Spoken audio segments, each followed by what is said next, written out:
बिंदिया file को ईशा के हाथ में रखते हुए धीरे से कहती है कि ईशा जी, ये तोहफा आपके लिए है। इस फाइल में साफ लिखा है कि इस मोहल्ले का हर एक घर अवैध है और बहुत जल्द सभी घर गिराए जाएंगे। ईशा फाइल खोल कर देखती है और उसकी आंखों में हल्की सी हैरानी आ जाती है, लेकिन वह अपने आप को संभाल कर कहती है कि मोहल्ला अवैध है या अवैध बनाया जा रहा है, ये तो आने वाला समय बताएगा। मुझे तो बस इतना पता है कि इस मुसीबत की जड़ कोई और नहीं बल्कि बंदियां ही है। दोस्तों, अगर आपको कहानी पसंद आ रही हो तो चैनल को सब्सक्राइब कर लेना। इस बात के बाद ईशा और सूरज दोनों परेशान रहने लगते हैं क्योंकि घर पर तनाव बढ़ता जा रहा है। दूसरी तरफ बंदिया को लगता है कि उसकी चाल अब मजबूत हो चुकी है।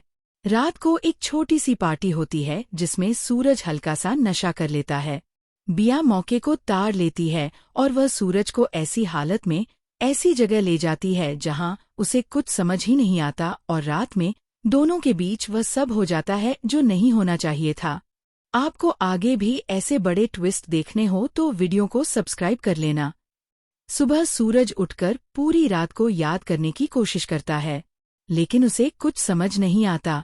बिया उसे देखकर मुस्कुरा देती है और सूरज को उसकी नजरें और भी परेशान कर देती हैं। कुछ दिनों बाद बिया पूरे घर के सामने अपनी प्रेगनेंसी की खबर उछाल देती है। लोग हैरान रह जाते हैं और सूरज के पैरों तले जैसे जमीन खिसक जाती है। तभी ब्याह रिपोर्ट लेकर आती है और सूरज को पकड़ाकर कहती है कि ये बच्चा तुम्हारा है। सूरज ये सुनकर टूट जाता है और सीधे ईशा के कमरे में पहुंचकर फाइल उसके हाथ में रख देता है। साथियों, अगर कहानी मजेदार लगे तो सब्सक्राइब जरूर कर लेना।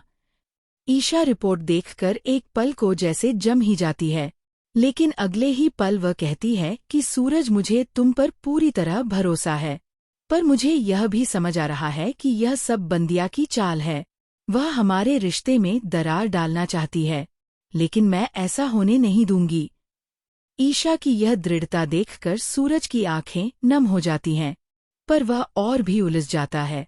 दोस्तों, आगे क्या होगा यह जानने के लिए चैनल को सब्सक्राइब कर लेना मत भूलना।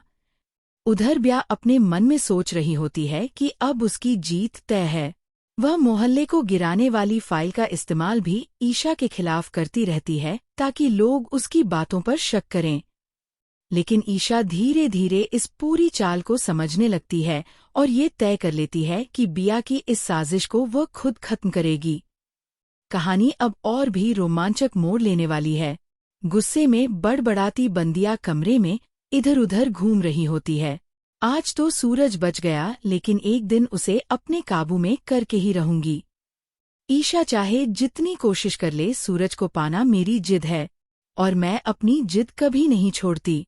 उधर ईशा मन ही मन सोचती है, तो ये है तेरी असली चाल ब्याह। अब तेरे खेल को तेरी ही चालों में फंसा कर ही दम लूंगी। सूरज चिंतित होकर कहता है, जो कुछ भी हो रहा है वह मेरे ब्रह्मचर्य व्रत को तोड़ने की कोशिश है। बिया आखिर चाहती क्या है? ईशा शांत लेकिन दृढ़ आवाज में कहती है, अब हमें बहुत सावधान रहना होगा सूरज। ब्याह सिर्फ तुम्हें नहीं, पूरे घर को कसाना चाहती है। सूरज, तो क्या करें? ईशा, तुम बस मुझ पर भरोसा रखना, बाकी ब्याह की हर चाल मैं खुद समझ लूंगी। इसी बीच काव्या घबराई हुई बाहर आकर सबको बताती है, अलमारी में रखे सारे प्रॉपर्टी पेपर्स गायब हो गए हैं। गुलाब सिंह हैरानी से यह कैसे हो सकता है?